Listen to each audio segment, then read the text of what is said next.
So আমি তো বলেছিলাম সার্ভার আমাকে HTML, CSS, জাভাস্ক্রিপ্ট বা যেকোনো ফাইলগুলো আমাকে পাঠায়। এই ফাইলগুলো আমি কি দেখতে পারবো? ইয়েস। আপনি যদি আপনার ব্রাউজারে কোনো একটা ওয়েব পেজ ওপেন করেন, ফর এক্সাম্পল আমি google.com এ গেলাম অ্যান্ড ব্রাউজারে রাইট ক্লিক করে আপনি সবার নিচে ইন্সপেক্টে যদি যান, দেন আপনি কিছু জিনিস দেখতে পারবেন।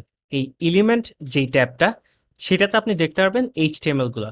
দ্যাট ইজ এই রিলেটেড HTML-টা যদি এগেইন এইখানে আমি এই বাটনটা ক্লিক করে দেন কোনো একটা আহ, আমার যে ওয়েব পেজের যে কোনো একটা এলিমেন্টের উপর আমি যদি নিয়ে ক্লিক করি, এইটার রিলেটেড যেই HTML-টা বা যে কোডটা আপনি চিন্তা করেন সেটা আমাকে দেখিয়ে দিচ্ছে। আমি কি এটা চেঞ্জ করতে পারবো? ইয়াস।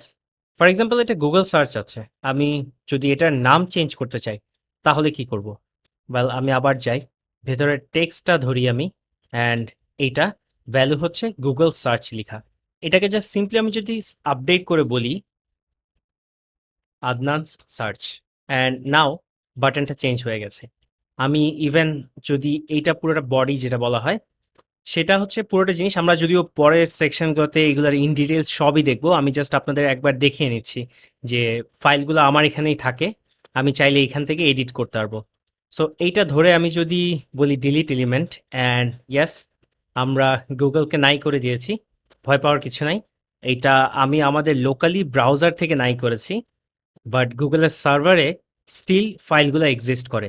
দ্যাট ইজ আমি যদি রিলোড দেই আবার সব কিছু চলে আসবে। সো আমি জাস্ট দেখালাম যে ফাইলগুলা আমাদের ব্রাউজারেই থাকে, আমরা সেখান থেকে অ্যাক্সেস করতে পারবো, ফ্রন্ট এন্ডের যত কিছুই আসে সব কিছুই আমাদের ব্রাউজারে থাকে, এবং আমরা সেগুলো সেখান থেকে অ্যাক্সেস করতে পারবো, চেঞ্জ করতে পারবো চাইলে। সো এই ভিডিওটা এই পর্যন্তই। সবাইকে ধন্যবাদ।